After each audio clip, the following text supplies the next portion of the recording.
আপনারাই দেখেন এক সূরাতে কিভাবে মানুষ মানুষকে ধোঁকা দেয়। আল্লাহ সুবহানাহু ওয়া তাআলা বলছেন, মিনহা খলাকনাকুম ওয়া ফিহা নুঈদুকুম ওয়া মিনহা নুখরিজুকুম তারাতান উখরা। সূরা তাহা সূরা নম্বর 20 আয়াত নম্বর 55 মধ্যে আল্লাহ তাআলা বলছেন যে এই মাটি থেকে তোমাকে আমি তৈরি করেছি, এই মাটিতে তোমাকে আমি ফিরিয়ে আনবো, তুমি মারা যাবে, মাটি হয়ে যাবে, আবার তোমাকে আমি মাটি থেকে নতুন করে তৈরি করব। আল্লাহ তার বান্দাকে তার ক্ষমতা, তার রাজত্ব, তিনি যে সর্বশক্তিমান এটা বোঝানোর জন্য তিনি তার বান্দাকে কথা বলছে। কিন্তু কিভাবে আমাদের সমাজের হুজুর, আমাদের সমাজের জনগণ জেনে গেল, মুসলিমরা জেনে গেল এই দোয়াটা মাটি দেওয়ার সময় পড়তে হয়। এই দোয়াটা মাটি দেওয়ার সময় পড়তে হয়, এটা নবী সাল্লাল্লাহু আলাইহি সাল্লাম জানতেন না। নবী সাল্লাল্লাহু আলাইহি সাল্লামের কোনো সহিহ হাদিস দ্বারা এটা প্রমাণিত নয় যে তিনি মাটি দেওয়ার সময় এটা পড়েছেন বা পড়তে বলেছেন।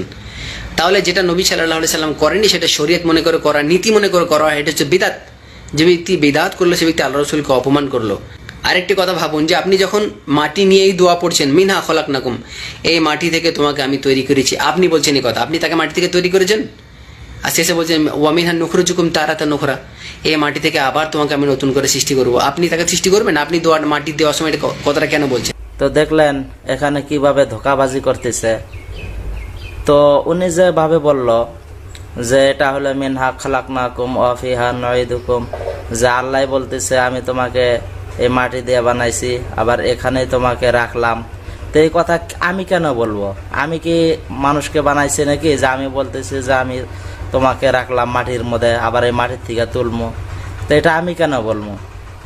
তো এরকম যে উনি বললো, তাহলে ওনার কথা হিসাবে আমি ওনাকে একটা প্রশ্ন করতে চাই। যখন আপনি নামাজের মধ্যে সূরা তেলাওয়াত করেন, ইন্না আ'তাইনাকাল কাউসার, এটা তো আল্লাহর কথা। আল্লাহ বলতেছে যে হে নবী আমি তোমারে কাউসার দান করছি, হাউজে কাউসার। তো এখন তুমি নামাজের মধ্যে বলতে চাও যে ইন্না আ'তাইনাকাল কাউসার, নামাজের মধ্যে তোমার অনেক কে আছে? তুমি তো আল্লাহর সামনে দাঁড়িয়ে আল্লাহরে কইতে চাও যে আমি তোমারে কাউসার দান করছি। তুমি কি আল্লাহরে কাউসার দান করছো নাকি? এখন আবার তুমি কইতে চাও ফাসল্লি লি রব্বিকা ওয়ানহার, তুমি আল্লাহর সামনে খেলে তুমি আল্লাহরে কইতে চাও যে তুমি তোমার আল্লাহর জন্য নামাজ পড়ো এবং কুরবানি করো।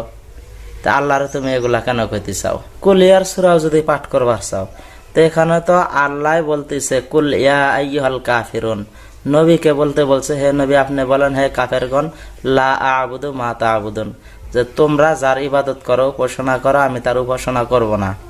এইভাবে সূরাটার মিনিং। তো তুমি নামাজের মধ্যে যে আছো, তুমি তো আল্লাহর সামনে দাঁড়িয়ে এখন আল্লাহকেই বলতে চাও কুল ইয়া আইয়ুহাল কাফিরুন, তাই না? যে আল্লাহ তুমি কও যে হে কাফেরগণ, লা আ'বুদু মা তা'বুদুন, যে তোমরা যার ইবাদত করো আমি তার ইবাদত করব না। তাহলে তুমি এইভাবে নামাজের মধ্যে আল্লাহরে কেন কইতে চাও? তুমি কি আল্লাহরে কাউসার দান করছাও নাকি? তুমি যে কইতে চাও যে আমি তোমারে কাউসার দান করছি। তো এগুলা হলো একটা নেক সুরতের ধোঁকা। এই ধোঁকার মধ্যে পড়বেন না। উনি যেটা বলল যে মাটি দেওয়ার দোয়া নাই, মাটি দেওয়ার দোয়া অবশ্যই আছে।